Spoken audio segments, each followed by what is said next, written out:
James Mathers for the Digital Cinema Society at NAB 2023. I'm here with Adobe's Francis Crossman, and he's going to tell us about a new feature that they have, text-based editing. Can you tell us about that? Yeah, sure. Thanks for coming by. So text-based editing is a whole new way of editing. It lets you cut and paste and really edit your video just like a Word doc. So it's powered by Adobe Sensei Automatic Transcription. We support up to 17 languages, and all your content can be automatically transcribed as you bring it in. So what it means is if you're doing an interview, maybe you could use the feature to cut this interview. You can load up the source clip and you'll see a transcript, everything that was spoken, and you can highlight blocks of text and insert those into your sequence and find the sound bites. And then if you want to rearrange stuff, you can even do, Command X to cut, move the playhead up somewhere else, Command V for paste, and it really is simple as cutting and pasting text. We do all of our editing on Premiere Pro for the Digital Cinema Society. So you could just go and find a word and then search that word and it would find it and cut it in? Yeah, that's right. So there's a search bar and you can search for a word or a phrase and it'll find all the occurrences of that word or phrase, and you can just highlight it just like you're highlighting text. Hit comma on the keyboard, which is the default keyboard shortcut for doing an insert edit, and insert that into your timeline. I would think that would be great for documentary editing. Yeah, it's fantastic for that. Another thing to note is that it supports multicam, so if you're doing 2 or more camera shoots, you can load up the multicam into the source and use transcript to edit the multicam, which is another added benefit. I'm eager to try it myself next time I'm editing a doc. Oh, it's fantastic. I mean, we really think that it's going to really speed up the workflow of seasoned professionals like yourself, but it's also going to make it a lot easier to get started for newer users. So here we are in Premiere Pro. Let me show you how it works. I have a totally blank project, and I'm going to import some footage. So go into import mode. I'm going to select these interview clips. And over here on the right-hand side, you'll notice this new option for automatic transcription. With this turned on, we can automatically transcribe up to 17 different languages. Well, if you consider US and UK English to be different, otherwise it's 16. But there's 17 items in the list, and we can set it to automatically detect the language as well. And we've got more languages on the way.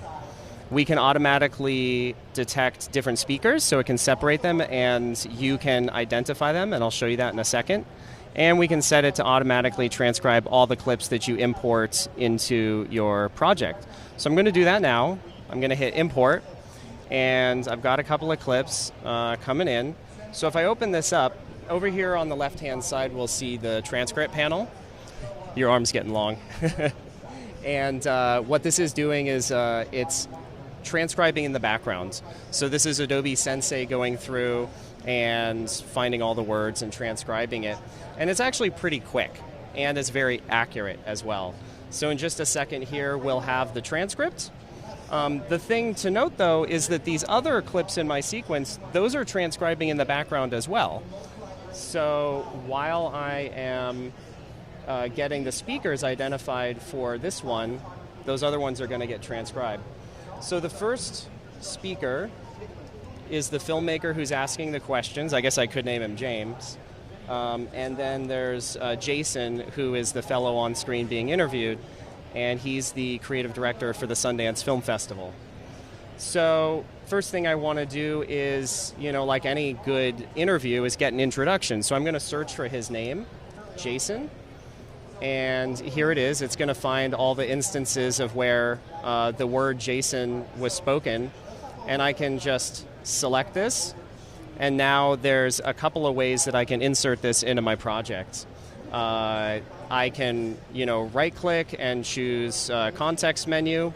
I can also just click this button up here, which is the insert icon that you probably know. But I can also just hit a comma on the keyboard, which is the default keyboard shortcut for doing an insert edit, which chances are you already know that keyboard shortcut. So that's going to put it into my timeline. Let me put this back to the beginning. And I can also go through and find other clips that I want to use. So we want to know what is Jason's role. So I'll search for the word role. And so now we can see all the sections where he's talking about his role. And so this is a good one here. I think at the heart of my role at the Sundance Institute is really so on and so forth. I'll hit comma to insert that. And then let's get the other interview subject. So this is Michael Bodie. So first of all, we've got the filmmaker. If I spell filmmaker correctly, it would be better. And I'll just label him Bodie, that's his last name. And I'm also going to change the label color of this to make it just really clear on the timeline, the different clips. So now I can go through and search for Bodie because I want to get his introduction, same as Jason. And he tries it several times, and he's finally successful on the last take. And so here we go. Here's him introducing himself, comma to insert. And then we also want to know about, what does he do for the film festival? So we're going to search for the word team. And so he's going to tell us what his team does. So here we go. Where is the section? Can you give us a brief explanation? I will get this section here. So I'm going to insert that. Now, once we shift over into the sequence, you'll notice that the transcript switched, and it's now inspecting the sequence, and we can use the transcript to drive quite a lot of our editing. So let's say I wanted Bodie to go first. I can just hit Command X on the keyboard and then put the playhead up here and hit Command V, and you see how it rearranged those clips on the timeline.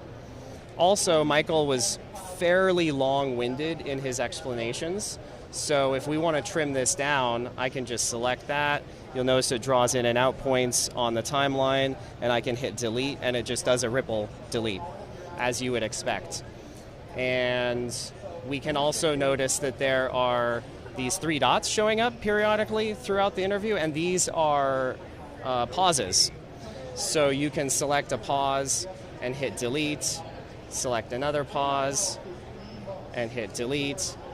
And this is really great. I mean, for doing dialogue editing, it's fairly common to want to go through and find all the pauses and, trim the fat and really, button stuff up. So now once you're totally done, at the very end, you can, of course, hit Create Captions, and we're going to use Adobe Sensei Natural Language Processing to go through and create captions. So this is a really, really wonderful workflow. Again, it's an entirely new way to edit, and we're just really thrilled about it. Thank you, Francis. Yeah, you got it. My pleasure.